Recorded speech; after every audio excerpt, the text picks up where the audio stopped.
так упрямо. И если бы не твой милый голосок, я бы упал, сделав последний вздох. И звезды мирно падали, как будто для меня. Я каждый раз загадывал тебя не потерять, но больше не могу, я просто мучаю себя. Теперь ты больше не моя.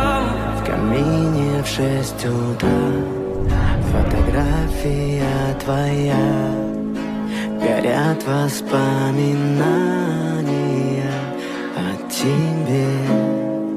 У камина в 6 утра разбитая душа. Все твои обещания пустота.